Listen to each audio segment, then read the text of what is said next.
Hello everyone, and welcome to a new episode of LostinTranslationmon. This time I'll be covering Digimon Ghost Game episode 40, Spiral Beach. I'm May, and I'm joined by just me and the monsters in my closet. Quinn and Chloe were unable to record.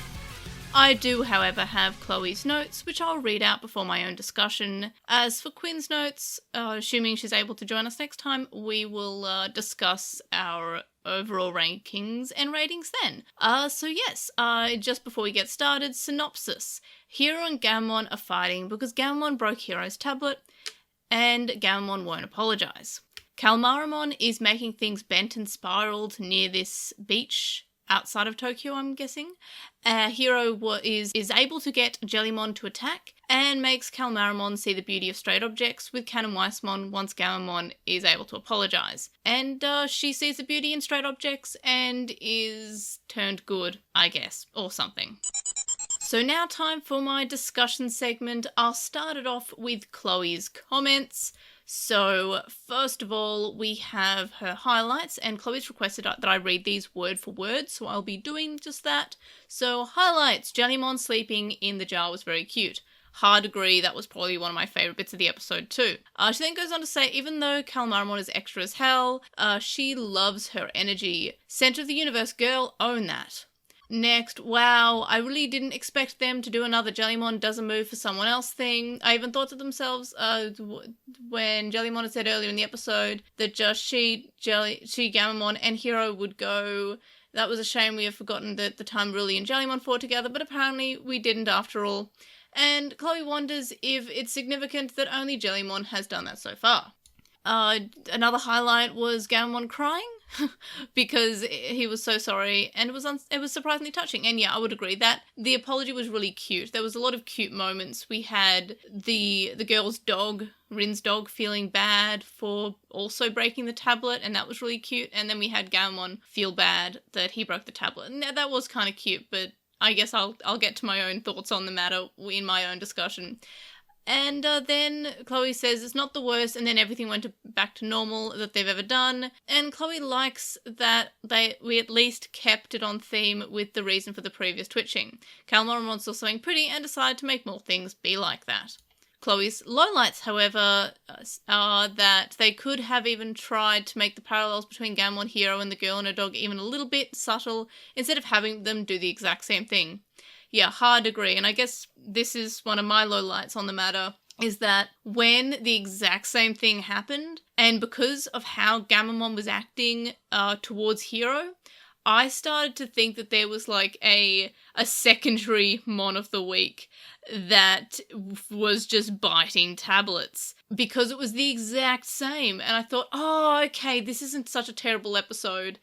We have a Digimon or something that is biting tablets, and the reason for Gammon being so mean to Hero is not because he's just refusing to say sorry, even though he's done something wrong. He is just upset that he's being blamed for something that he didn't do. However, that was not the case. It was actually Gammon. Gammon was just being rude to Hero because he had done something wrong and was mad at Hero because he did. I don't know. I have no idea why Gammon was acting like the hurt party here. Hero didn't even seem that annoyed. It wasn't even like Hero was arguing with Gammon. Hero was just kind of like, you can't just tell me that you did it. And then Gammon's like, no. And then Hero's like, lol, okay, and then never mentions it again. It wasn't like Hero was being nasty about it. He basically had moved on at that point. But that's my negative anyway.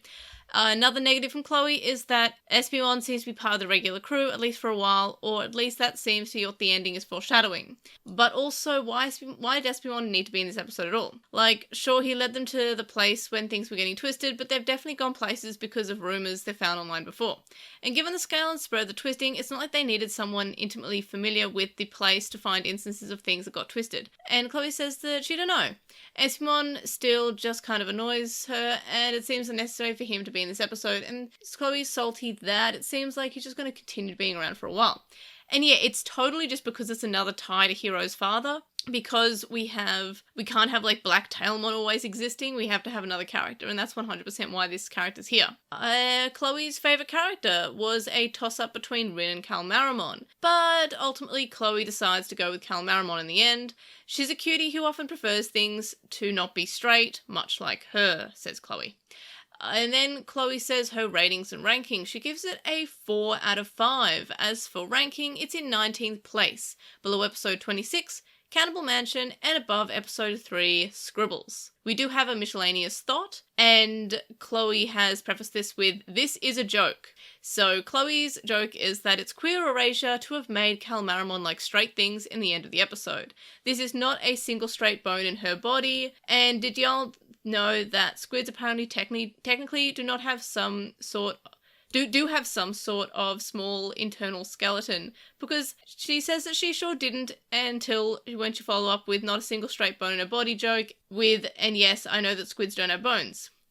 And she said she decided to then look it up to be safe, and boy is she glad that she did. Anyways, she gay. That's word for word, as was requested. And then a miscellaneous thought about the series so far is that Chloe's just noticed in the intro that when they do the gangs all here shot towards the end, there's definitely a conspicuous gap underneath Canon Weissmon and Thetismon. Presumably Gullis will go there, will be her guess, and wondering when they'll happen. I'm guessing it'll probably happen, like, when we get to, like, Gullis Gammamon, but on purpose, instead of Gullis Gammamon is just kind of happening because Gammamon's having a bad day. I'm guessing, anyway. Like, once we have, like, non-accidental Gullis is what I'm saying. And then we have Chloe's thoughts on next time on. We have Clown. It seems vaguely interesting, and she says she's not all that into the scary clown carnival motifs personally, but it seems vaguely interesting. And yeah, totally agree there. I don't really have any strong feelings one way or another towards the preview. It looks like it could be cool, though. I'm expecting Piedmon, or at least Jokermon or something. So in terms of my thoughts, now that we're done with Chloe's comments, my highlights, and for some reason I only have a very small amount of highlights. I have one, and it's just a lot of things that were nice to see happen in this episode, such as Hiro being able to use Jellymon in battle, but it honestly felt like it meant so little. Then onto my lowlights, something I mentioned during the Chloe's comments, and I won't just repeat myself or anything, but the fight did feel weird between Gammamon and Hiro. Gammamon was acting hurt despite actually having done something wrong, and it wasn't like he was feeling guilty. He just was being really nasty towards Hiro. And that's why I genuinely thought that when Rin brought out the tablet and said, "Oh, the dog bit this, but she feels bad," I was like, oh, it's going to be another Digimon who's just biting tablets. And the fact that it matched up with Gammamon's teeth was just like a red herring. Haha, I figured it out. But no, it was Gammamon. And it felt kind of weird. Like, I've always said that my least favourite episodes in any series of Digimon are the fights that the Digimon and their partner human have. But this one just really hit it out of the ballpark with being just unreasonably petty. It takes two to tango in these episodes where the two are fighting. This episode did not have, like, Hiro did not seem to care. He did not even mention it after the event. It looks like he got over it straight away, which is totally in line for that character. Hiro does kind of seem like he wouldn't hold a grudge, so that makes sense. It felt kind of weird that Gammamon was being so upset by something that Hiro just has forgotten about. Gammamon basically got away with it. He didn't have to, it's good to apologize if you mess something up. However, Hiro didn't seem that upset about it, and Gammamon was really upset about being blamed for something that he actually did. And again, that would have been a really cool little twist of having the twist being that there's another secondary Mon of the Week who is going around biting tablets, who just so happens to have the same bite as Gammamon does. It just felt weird not to go in that direction, not to have it just be, oh, Gammamon was just sad because he was being blamed for something that he didn't do. But he did do it, so I don't understand why he's so upset. In terms of Hiro being able to synchronize and use Jellymon, I thought that was nice to bring back. However, not only did they not, address that it really happened, it also felt like it meant less than in the Ruli and Jellymon episode. In that episode, not only is Jellymon able to evolve with this bonding, they actually bond, they have a heart-to-heart. This kind of just happened, and it was so sudden, it honestly just felt like it felt like it happened before. It felt like something that didn't mean anything. Honestly, I thought it was just, oh, look, we're getting a new attack for Gamamon. Oh, wait, no, it's Jellymon. And then, in the end, it didn't even mean anything because she was tangled up and bent anyway because of Calmaramon. It just felt like the writers remembered that they could do that, so they wanted to let you know that they remembered, but it didn't mean anything to the actual fight. Nothing changed because of it. There wasn't even any relationship or any bonding or any heart-to-heart between the two characters like there was with Jellymon and Ruli. It just felt kind of weird. It felt like, it honestly felt like this was the second time it had happened, even though it's never happened between Hiro and Jellymon. Maybe the writers forgot that it was Ruli that did it and wrote it in that way. It honestly felt like that there was meant to be another episode or a bit before it where Hiro and Jellymon realized that they could do this. It felt like just weird placement for them to do it. I'm not sure if it's because, like, some cartoons have, like, the airing order, but then there's, like, chronological order, which is different. Like, I think Haruhi Suzumiya was like that, but I feel like other cartoons have also come out like that, where some episodes will just take place like before or after episodes that haven't aired or what have you. It's weird. It honestly felt like it was just missing an episode, and I have watched it every single week, so I have not missed an episode. So yeah, just some weird things there. That would have been a main highlight, and I guess it kind of was. Like, it was nice to see. However, it just felt kind of minor, and it just felt like it didn't mean anything, and there wasn't any build-up, and there wasn't any reason for them to be able to synchronize, especially because we last had Jellymon and Ruli do it, and they had to actually have a friendship beforehand. So that felt kind of weird. And those are my main lowlights. It just felt like this episode had lots of ideas that Ghost Game has established. We also had the Canon Weissmon not able to hold perfect the whole time. Hiro wondered how his dad was able to get to the digital world and survive because he remembered the Bokumon said something. It just had a lot of things that it felt like the writers were just throwing concepts into the script without actually connecting them too much. It just didn't feel like it was super well thought out. It just felt like a bit of a mess. It felt like it needed a final proofread just to stitch things together. The resolution felt rushed. We had Calmaramon just like, oh, I see the beauty in straight things now. Like, I know that, like, Chloe was joking about this, but this was actually genuinely a lowlight. It just felt kind of so weird. Like, it wasn't even, oh, we talked her out of it. And for a second, when her whole face lit up, I thought that we were actually killing a Digimon. We weren't. We were just showing her that straight things can be beautiful, and that totally works for her. It's really weird. It felt like it was such a cop-out as an ending, and previously in episodes that have cop-out endings, I've at least praised them in the fact that the investigation was good, which is the first part of the episode when we're investigating the rumors. This episode just had us thrown straight into it because Espimon came up and said, hey, I exist, and then a character pointed out that his arm was twisted. It felt like it was just missing so much. My favourite character, because I didn't like this episode, was the dog. And it's actually every dog. There were multiple dogs in this episode. There was the Rin's dog, which was very cute and apologetic, and then there was also the Spiral dog. So I'm just going to say dogs in general. I just love dogs. My rating, as you can probably guess, was a 0. I originally had this at 2.5, but the more I thought about it while I was writing my notes, the more thought I put into how I felt about this episode. It dropped by 0.5 every time I came up with something I didn't like about this episode. And yeah, sadly, I just did not enjoy this episode particularly. It just felt honestly like it was missing some more things. And again, I'm going to say the Ghost Game problem of there's only 20 minutes to tell this story, and it felt like if it had an extra 5 to 10 minutes, I would have enjoyed this episode. We just had a little bit more explanation.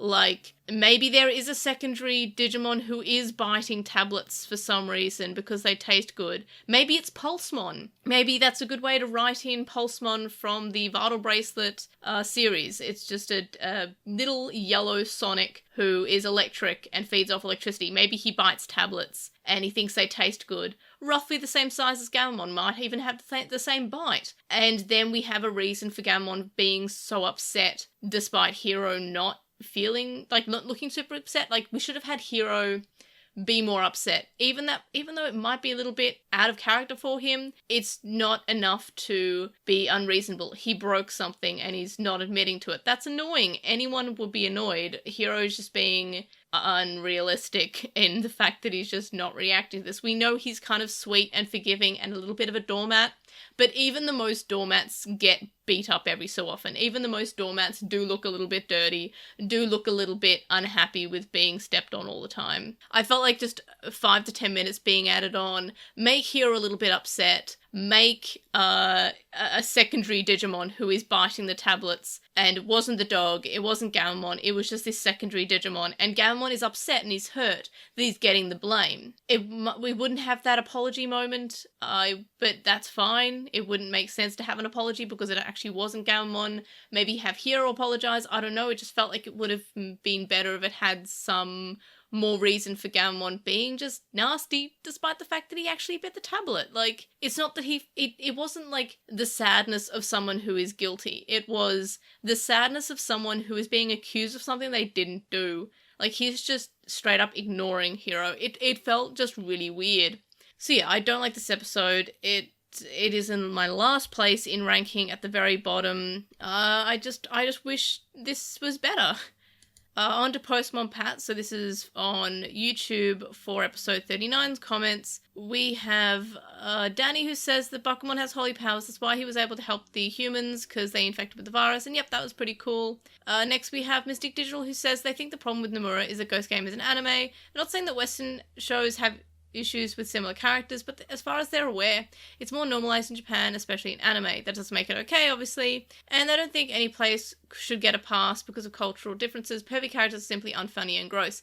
And yeah, but I feel like I haven't seen that character trope as often. I mean, I know we have, like, the gross grape themed one in My Hero Academia, but he's constantly, like, he's not treated as, like, a good character. He's not treated as well as Nomura is, if that makes sense. But I don't see it as often as I did back in the 90s with characters like Brock in Pokemon. Next, we have Narumi who says they like this episode because we can theorize a lot of things about the future from this episode. They think that Rudamon could be executed in a future episode because he is a friend of Gamamon, and they are emotionally attached. This trauma could trigger Gulas Gamamon again.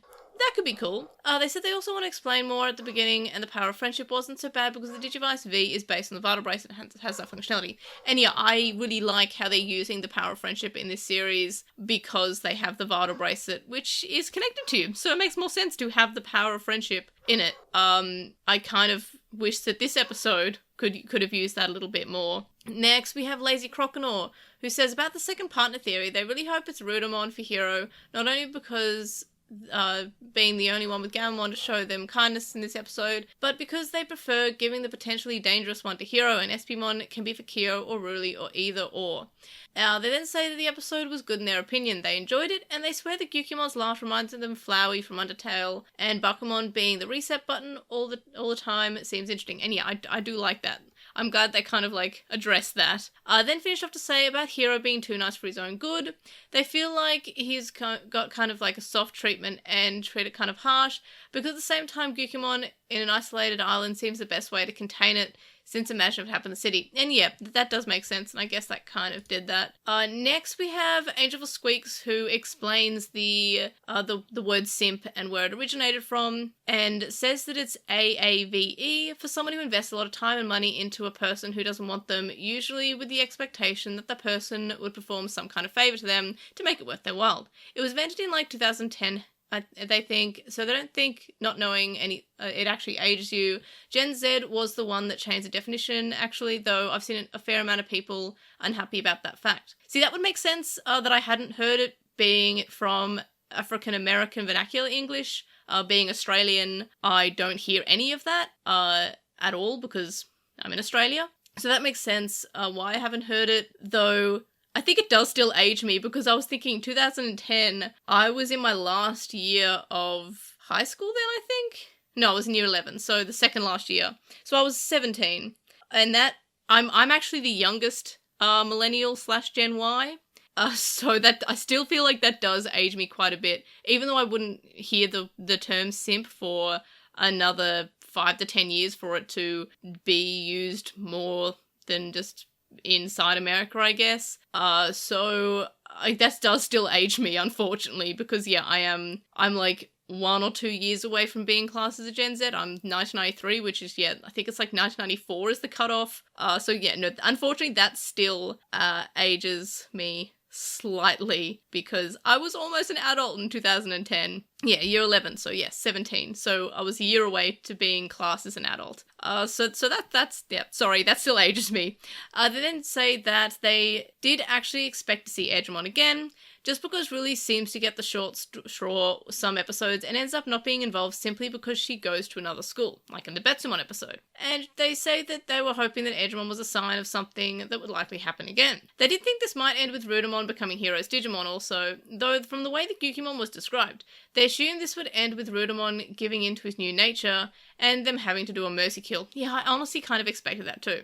Or for Gulas to show up again because of how freaked out Hero got in the final battle. Now that definitely show him being overly helpful, having consequences. And yeah, that would have been a lot better. Like, I don't, what did I give last week's episode? I can't even remember. I gave it I gave it a 1.5 last week, so apparently I wasn't super sold on it, but I don't remember it being that bad.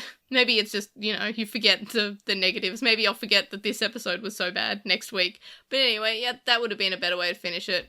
Next, we have Andre point out that we have like 3 episodes with Spider-like Digimon, and yeah, there's a lot of like usage of Spider Digimon in the franchise lately. Digimon Survive, like the first chapter, has a lot of spiders in it, and consistently uses Dokugamon in fights, so lots of spider stuff. Especially in Ghost Game and Survive.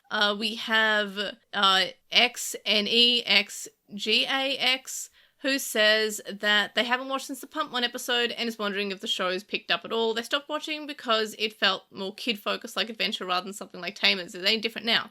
And yeah, I feel like it is becoming more and more like Tamers, but more like the first chunk of episodes in Tamers, if that makes sense. And then we have Donnie Roy, who says, dude, what? Espimon is literally the worst Digimon design ever. Y'all are nuts. Ha ha ha ha. I feel like I'm the only one who likes Espimon. I feel like both Chloe and Quinn don't like Espimon's design, so I don't know what you mean by us nuts, but I like Espimon. It took a while, but I've warmed up to him. But yeah, those are the Postmon Pat comments for this week. Thoughts about the series so far? I'm starting to get a little bit concerned, considering my bottom 5 episodes are from like the most recent ones, so going from the very bottom to 5th from bottom, episode 40, Spiral Beach, this week's episode 32, Who Are You? That's the Betsumon episode 39, Contagion Island, last week's episode, the Gyukimon / Rudamon episode 31, Killer Blade, that was the Zubamon looking weird episode, and then episode 34, Wall Crawlers, which is another spidery episode. No, it wasn't, that was the Gekomon episode, wasn't it? Or Salamandermon, or whatever Digimon was in it. But yeah, I am getting concerned that I have so many low-ranking episodes so late in the show, which is, I don't want it to get worse. I want to get more like 5 out of 5s, but I haven't given like, I haven't given it since like episode 33, Whispers of the Dead. Like, just give me some good episodes. I'm getting concerned, please, Ghost Game. And then next week's episode is episode 41, which is Clown. And as I mentioned, I'm expecting Piedmon or Jokermon. The episode looks kind of creepy, and we've got a bunch of armor Digimon looking like. We've got Flame Wizardmon, who is a Digimon with a Digimental of Courage.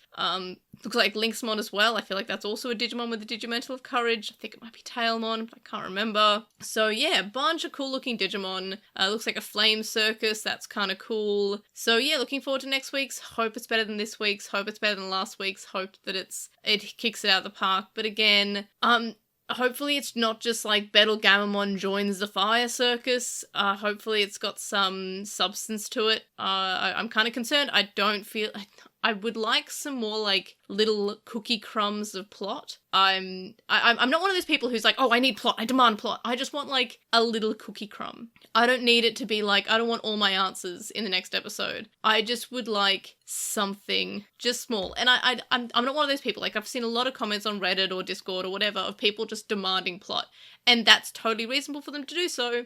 However, I'm not that thirsty for plot, as for the lack of the better word, thirsty. I don't know. Maybe I just need more water. There's water next to me. I'm just like, my mouth is dry. So yeah, I'm kind of like, I'm not at that point, but I'm starting to be like, give us something. I am enjoying the Monsters of the Week if it's good and well written. I don't have any complaints, but episodes like this that I don't like makes me just like feel like it would be nice if it just gave me a little bit of plot. If it gave me the smallest amount of plot, I mean, more than just like Hero remembering his dad exists, I would have appreciated it a little bit more. But I guess those are my thoughts for this week's episode. Alright everyone, so you can join us next time for episode 41, Clown. Hopefully we're all recording in the same time, so it'll probably be a little bit better than just me yelling at a microphone for like 40 minutes about an episode that I did or did not like. But hopefully this week's episode wasn't too bad. So if you're watching this / listening to it on YouTube, like, comment, subscribe, etc, etc. I'm still trying to get to 12,000 subscribers by the end of the month. It's looking kind of bleak at this point. I need 80 more subscribers and there's only a few days left. So please, please subscribe if you haven't already, and tell your friend, your neighbor, your dog, your hologram that is more sentient and more interesting than the other holograms. And yeah, please do that. So the link dump's link description, and so are ways you can contact us and stay updated. So you can leave us a comment on this episode on YouTube to join the conversation, and also because apparently I haven't looked super into like the stats of like engagement versus like how much YouTube like pimps your stuff. But please, if you just leave like a comment, even if it's just like an emoji or just like, hey, nice podcast, thanks. It's some sort of engagement, and I'll thumb ups and they'll say, hey, thanks for your kind words or something. Even if I don't read it out, just try and do some engaging. I don't know. And as I said, subscribe, comment, like, whatever, the usual like, comment, subscribe. It's your boy May, that kind of thing. So yeah, do that, please.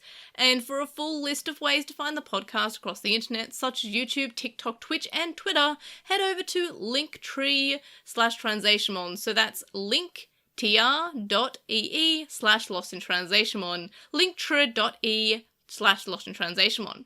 If you enjoy this podcast or videos or even just my silly tweets, you can show your support by signing up on Patreon and get some cool rewards and help us hit milestones. So check that out if you haven't already. And of course, thank you to our current supporters on Patreon, Stephen Reeves, who is Wild164 on Archive Our Own, Kaidawashi, Chisai, who can follow on Twitter at Chisai236, Neobu, who says you should follow Chisai on Twitter at Chisai236, Lizmet, who is Lekman on Tumblr, Nicholas, Emery from Gone Hunting, a Hunter We Watch podcast, Rewatch. I don't know why I stumbled over saying that.